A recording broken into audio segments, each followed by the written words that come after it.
Hi everyone, so for today's video, it is for my CIS 3367 spreadsheet analysis class. And so for my final project, I made a spreadsheet to help me plan out for my financial retirement and hopefully can also help you plan out yours.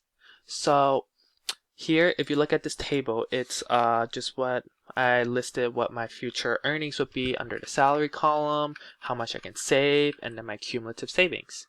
And so for the cumulative savings, you notice that it's not increasing exactly by the amount of the previous month's saving and this month's saving.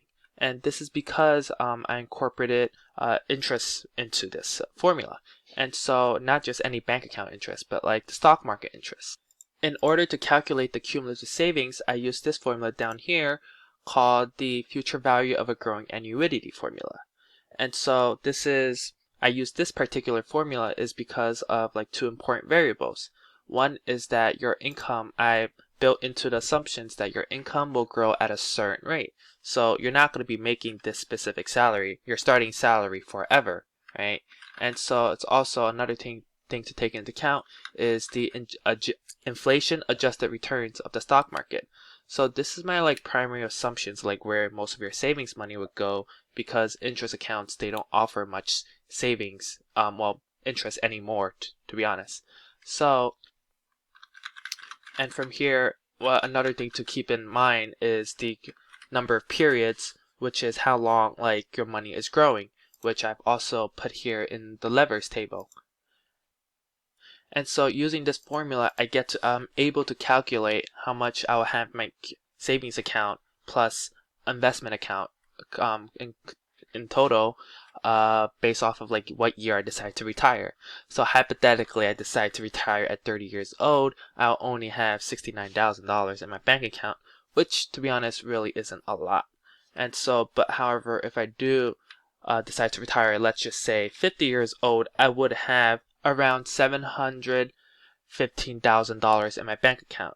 And you might think this is a lot, but let's just go over to this levers table, right? So at 50 years old, if I just type in retire at 50, I get of the future value of my savings, which should be this number, and let's just assume I withdraw 4% of my portfolio each year.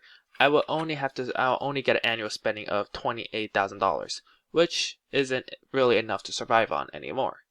And so this is the power really of compound interest, right? And so if you go all the way down of the table, which I stopped at 66, you get $2,710,000, right? So instead, let's just say you save all your money, but you didn't put it into a savings account or a stock or an investment account. All you to calculate that, what you have to do is just take the sum of all your yearly savings, and what would you get is barely $700,000, right? So now let's go back to the levers table over here. So everything highlighted in yellow is variables you can change or adjust to find out what will be the final value of your retirement account.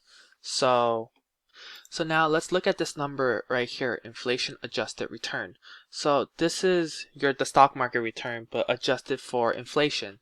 So you would get this by doing 1 plus the stock market return divided by 1 plus the annualized inflation, subtracting 1 in order to get this number. And this is very important because inflation reduces the spending power of money, and so you got to keep that into account when deciding when to retire. And now, so let's just move on to the focus of the spreadsheet, the final value of your savings account. So now let's just say you do decide to retire at 65 like most Americans. And so based off of the other variables we have listed here, you'll be able to retire at around $2.5 million. But now the question is, how much should you withdraw every year in order to spend or fund your retirement?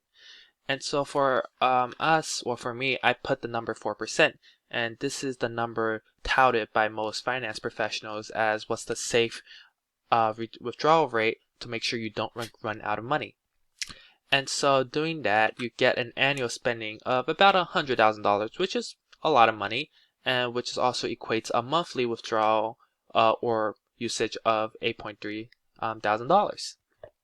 Now, this is a lot, but you do have to take into account this is the value of the money all the way into the future, and you have to discount it back into the present to take into account for inflation. And so you do that by dividing the monthly withdrawal by 1 plus the inflation number and raise it to the difference how many years it is into the future. And through that you get a much more reasonable number of around $3,500. Now let's just say you want to retire more money. You want the final value of retirement account to be bigger. Now how would you do that? Well, what you can do is play around with the variables up top. Let's just say you save 5% more of your salary each year, and now you'll end up with significantly more in your savings account. And in addition, let's just say you move out from a high tax state like New York to a lower tax state, and let's just change it to 30%. Boom, your number increases again.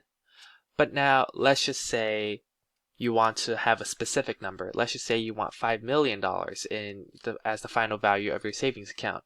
How would you do this without like manually adjusting each number until you find a perfect one, right? And so thankfully Excel has a handy dandy function for that called Solver. What you do is you go to Data and then you go to Solver. I already have all the parameter filled out, so let's just see what happens when I press Solve. But first, remember, it's at 5.9 million right now, and we have a savings rate of 25%, a tax rate, a stock market return of 11%, and an annualized inflation of 2%. And we click Solve, and boom, Solver solved it for us, really. And now we have like in order to have a final value of $5 million, our savings rate should be around 23%, and the stock market return, well, we try to have to get an annualized return of 10.5%. Now, you notice some of the other variables didn't change, and I'll get into why and how by let's just opening Solver again. So Solver works like this, right? So in the top you get something called set objective. So for here we do age 14, which would be the final value of our savings account. And so you have to set the cell to that. So let me just do it again, age 14. And like we said in our problem, we want to retire with $5 million. So you click value of, and you type in 5 million. And so in my previous example, it said I had the parameters H8 to H9 by changing variable cells. And so if we go here, H8 is our savings rate, and H9 is our stock market return. And this is why only these two cells change. Now let's see what will happen if we change multiple cells. Let's just do 6 million, so it doesn't give us the same thing again. And let's just say we also include our income growth rate. So let's just say we grow our income at a higher rate. And we click Solve, and boom. What it did here was just increase the savings rate and also the stock market return. Now let's just see what happens if we only do H7. Let me go back to 5. Boom. So Solver found an equation, found the answer, and here we got a lower income rate because we lowered the future value of our savings. And now if I click back on Solver again, you'll see something called subject to constraints. So these are all the variable cells, but I subjected to constraints in the fact that like you got to make sure that when Solver does it, it has limits to the upper bound and lower bound of these variables. So for example, stock market return, I kept it at 100, and also kept it at minus 100.